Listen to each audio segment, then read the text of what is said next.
Bem-vindos de volta ao E se a História, onde exploramos os caminhos que a história poderia ter tomado. E hoje nós temos um cenário que, olha, mexe com as fundações da história do Brasil. Um único evento que, se fosse diferente, poderia ter criado um país completamente novo. Exatamente. O nosso ponto de partida é muito específico, 20 de novembro de 1695, na Serra Dois Irmãos, em Pernambuco. Na nossa história, foi ali que Zumbi dos Palmares, o último grande líder do Quilombo dos Palmares, foi traído, emboscado e morto. E para provar que ele não era imortal, a cabeça dele foi cortada, e exposta em praça pública no Recife. Um fim brutal para um símbolo de resistência. Brutal. Mas a pergunta que guia a gente hoje é: e se essa emboscada tivesse falhado? É um ponto de divergência com consequências, assim, gigantescas. E para a gente entender isso, vamos dividir nossa análise em 3 partes, pode ser? Claro, vamos lá. Primeiro, a gente vai ver o que acontece, logo depois da sobrevivência do Zumbi. Como isso muda a guerra contra a coroa portuguesa de uma forma radical. O impacto imediato, certo. E depois? Depois, a gente avança um pouco no tempo para ver como essa resistência não só sobrevive, mas evolui e dá origem a um Estado-nação rival, crescendo ali lado a lado com o Brasil colonial. Um país dentro de outro país. Nossa, isso é fascinante. E a terceira parte? E por fim, a gente olha para fora.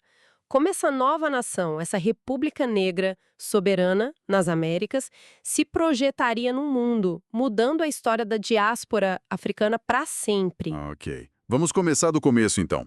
Me ajuda a visualizar o cenário. Em 1694, um ano antes, a capital de Palmares, a Cerca Real do Macaco, tinha sido destruída, né? Isso, pelo bandeirante Domingos Norjo Velho. Então o Zumbi já era um fugitivo. Ele estava, assim, totalmente acuado. O homem mais caçado da colônia. Sem dúvida. A coroa portuguesa tinha investido uma fortuna, milhares de homens para destruir Palmares. A emboscada, que foi guiada por um traidor, o Antônio Soares, um ex-companheiro dele, era para ser o golpe final, o checkmate. Mas, no nosso cenário, o jogo vira. Como? Imagina a cena. Zumbi é um mestre da guerra na mata, ele viveu e lutou ali a vida inteira. Ele não é um general de gabinete, ele sente a floresta. Nesse cenário, alguma coisa alerta ele. Um pássaro que canta fora de hora, o jeito que um galho quebra, talvez o próprio olhar do traidor, sabe? Ele percebe a armadilha segundos antes. E o caçador vira a caça. Exatamente. No momento em que os soldados portugueses acham que vão pegar ele, os guerreiros do próprio Zumbi, que estavam escondidos, emergem das sombras. O que era para ser uma armadilha vira um contra-ataque, assim, devastador. Nossa. E no meio desse caos, Zumbi fica frente a frente com o traidor, o Antônio Soares. A mensagem precisava ser muito clara. E os soldados que escapam? Os que conseguem escapar não voltam para o Recife com a cabeça do Zumbi. Eles voltam com uma história de terror.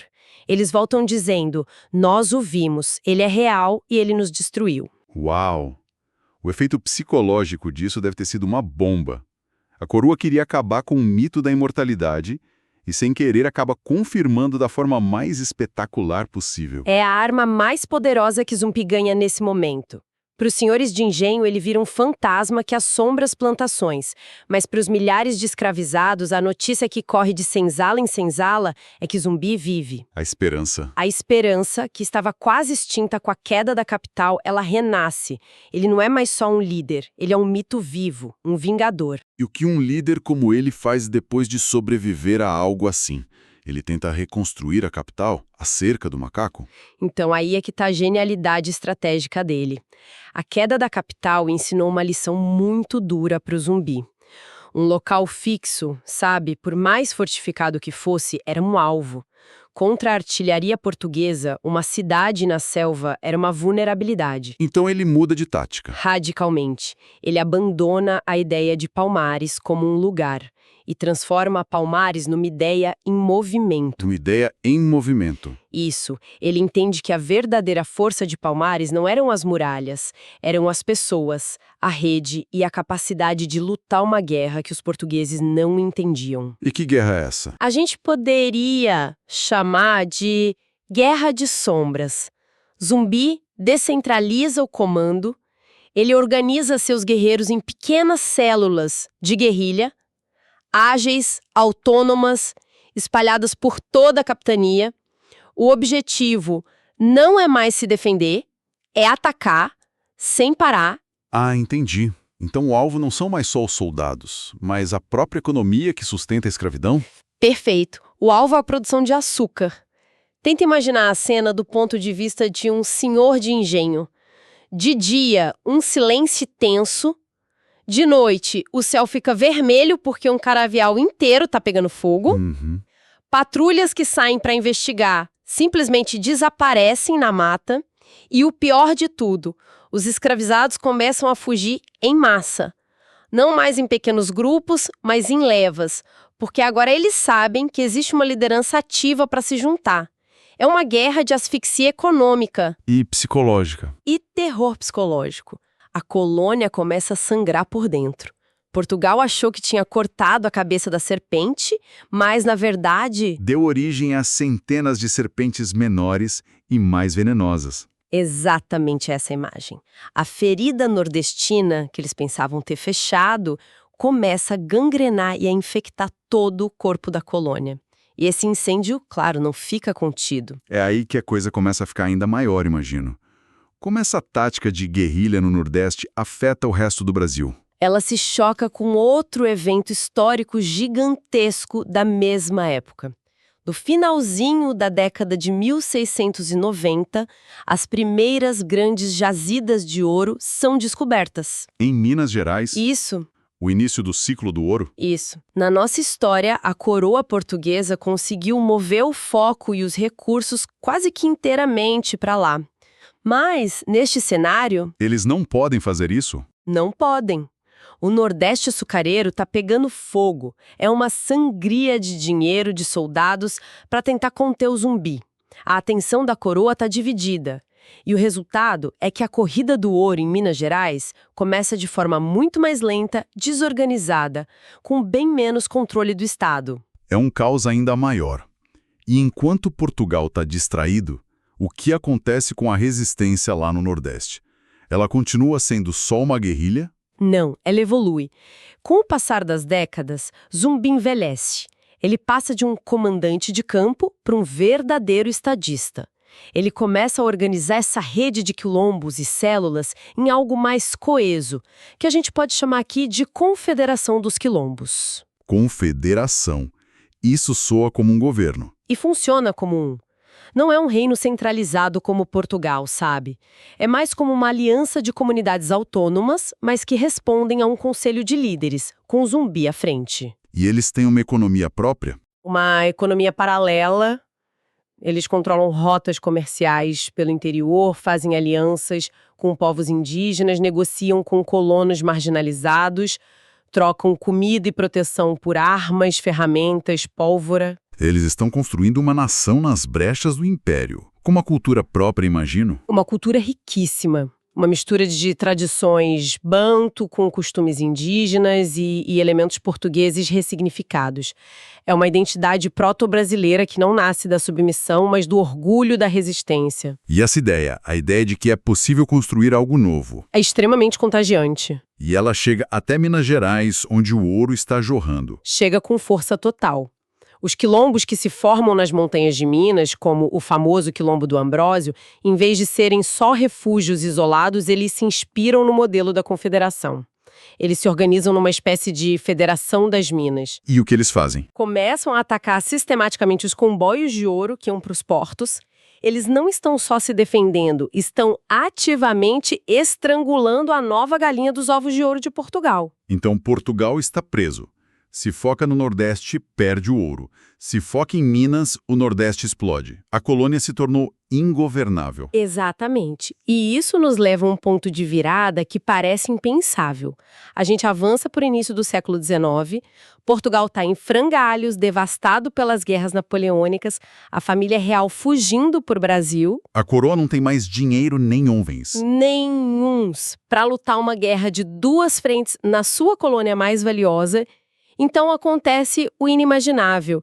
Eles são forçados a negociar. Negociar. Com ex-escravizados, com um líder quilombola É um ato de puro pragmatismo, nascido do desespero. No nosso cenário, esse acordo fica conhecido como o Tratado da Mata. Nele, a coroa portuguesa reconhece formalmente a soberania da Confederação Palmarista sobre um vasto território no interior do Nordeste. Em troca de quê? Em troca do fim dos ataques e da garantia das rotas do ouro. É a primeira vez que um poder colonial europeu reconhece a soberania de uma nação formada por africanos nas Américas. Isso muda tudo. O que nos leva ao momento da independência do Brasil. Em 1822, Dom Pedro dá o famoso grito às margens do Ipiranga. Mas, nesta realidade, para quem ele está falando? Ele está falando para o Brasil costeiro, o Brasil das fazendas de café, dos senhores de escravos. O grito dele não ecoa nas terras livres de Palmares. Claro. Para eles, trocar um rei em Lisboa por um imperador no Rio. Não faz a menor diferença. Eles já são livres. Peraí, então, no mesmo ano, a gente tem dois gritos de independência. Um no Ipiranga e o outro em Palmares. Isso é inacreditável. Você está me dizendo que o Brasil já nasceu dividido ao meio? Uma nação livre e uma escravocrata lado a lado? É exatamente isso. Semanas depois do 7 de setembro, o Conselho da Confederação proclama oficialmente a República Livre de Palmares. Nascem dois Brasis. E a fronteira entre eles não é só geográfica. É uma fronteira ideológica que separa a escravidão da liberdade. Um muro literal entre dois mundos no coração da América do Sul. O impacto global disso deve ser gigantesco. Na nossa história, o Haiti foi a primeira república negra, mas foi brutalmente isolado, punido. Punido com uma dívida que alejou o país por mais de um século. O destino de Palmares seria completamente diferente. Por quê? O Haiti era uma pequena ilha. Palmares é uma nação continental, com recursos, com terras e já com décadas de experiência em autogoverno e diplomacia informal. Não é uma nação que pode ser facilmente ignorada. Ela se torna, desde o início, um novo ator no cenário geopolítico das Américas. E como o mundo reage a isso? Especialmente as potências escravocratas como os Estados Unidos. A reação inicial é de choque e hostilidade, claro. Mas Palmares tem poder de barganha. E a sua mera existência muda o debate abolicionista global. Pensa nisso. Um navio mercante de Palmares, com a sua própria bandeira, atracando no porto de Liverpool ou de Boston. A imagem por si só é uma revolução. É a prova viva da capacidade de autogoverno africano. Destrói na prática o argumento racista de que os negros precisavam ser tutelados. E nos Estados Unidos, a gente sempre pensa na Underground Railroad levando os escravizados para o Canadá. Isso mudaria? A rota poderia virar para o sul. Palmares se tornaria um farol, um destino muito mais promissor.